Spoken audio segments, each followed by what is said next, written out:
શ્રી સ્વામિનારાયણ ભગવાનની જય.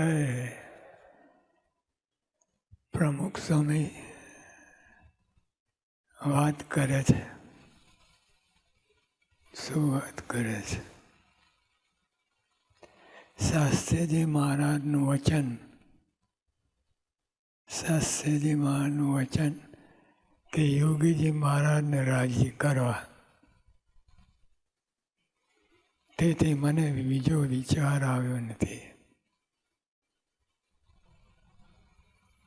આ સ્વામી વાત પોતે કરે છે તો આપણને ઘણા બધા વિચારો આવી જાય છે અને નકામા કામ વગરના વિચારો ઘૂસી જાય છે અને બધું આપણી સાધનાનું ભંગ કરે છે. એટલે યોગી કેટલી બધી સિદ્ધિ કહેવાય. આ નાની સૂની વાત નથી. આ શાસ્ત્રીમાનું વચન કે યોગીજી મહારાજને રાજી કરવા. તેથી મને બીજો વિચાર આવે નથી. ગજબની ગજબ કહેવાય. આ નાની સૂની વાત નથી. શાસ્ત્રીજી મહારાજનું વચન અને યોગી પર રાજી થાય એ વિચાર મને હંમેશા ચાલતો આવ્યો છે. હવે આપણા જેવું ડીંગ મારે એવું નથી. સાચી વાત યોગી પ્રમુખ સ્વામી મહારાજ વાત કરે એ જરાય ખોટું નથી. તે વાત કરે છે કેટલી સરસ. શાસ્ત્રીમાનું વચન યોગી પર રાજી થાય એ વિચાર મને હંમેશા ચાલતો આવે છે. બીજો કોઈ વિચાર પેઠો જ નથી. યોગી મહારાજને આ યોગી મહારાજ અને શાસ્ત્રી મહારાજનું વચન મને આયા જ કરે છે. એ વિચાર શાસ્ત્રીમાનું વચન અને યોગી બાપા રાજી થાય એ વિચાર મને હંમેશા ચાલતો આવે છે. હંમેશા. વચ્ચે ગડબડ સળબડ નહીં. આપણે તો બધું કેટલું બધું ગડબડ સળબડ ચાલે.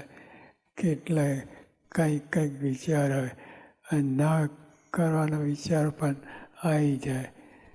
પણ તે આ પણ મોટી સિદ્ધિ છે. શાસ્ત્રીમાના વચનમાં જોડાઈ રહેવું અને એને પ્રાધાન્ય આપ્યું અને બીજો કોઈ વિચાર જ ન આવે એ બહુ મોટી વાત છે. એટલે આ કરે છે. એટલે આપણે પણ એવી રીતે કરવું. બીજો કોઈ વિચાર શાસ્ત્રીમાં અથવા મોટા પુરુષ સત્પુરુષનું વચન હોય એના વચ્ચે બીજો કોઈ વિચાર ના આવવો જોઈએ. એમના વચનથી જ ઉપાધિ આવે પણ બીજો સંશય નથી કર્યો. એમના વચનથી ઉપાધિ આવે. આપે તો આપણી મેરે ઘણી ઉપાધિ વળીએ આપણે. પણ આ તો એમના વચનથી જ ઉપાધિ આવે. એમના શાસ્ત્રીમાના વચનથી જ ઉપાધિ આવે પણ બીજો સંશય નથી કર્યો.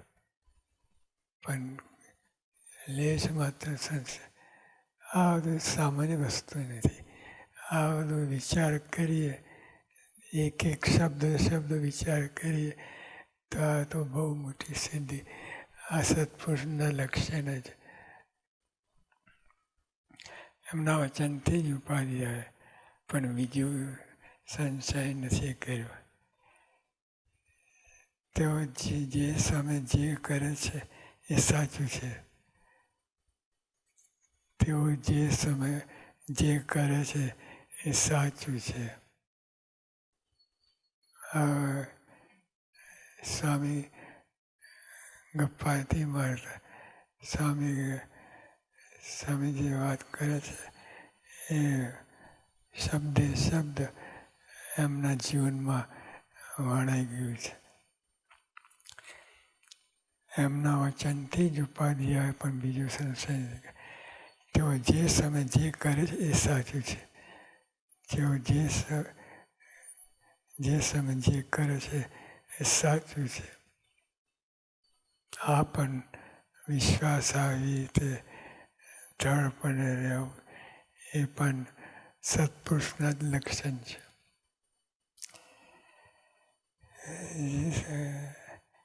એક એ ઉગમની દિશા, એક એ ઉગમની દિશા.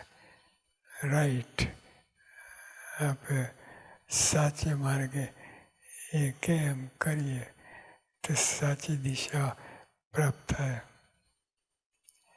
એકે ઉગમની દિશા એ રીતે વર્ત્યા તો આજે આનંદ અને સુખ છે.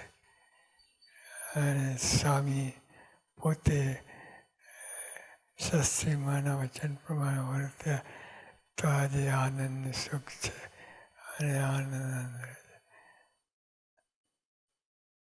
એટલે આપે પણ આ રીતે વર્તવાનું છે. સહજાનંદ સ્વામી મહારાજની જય.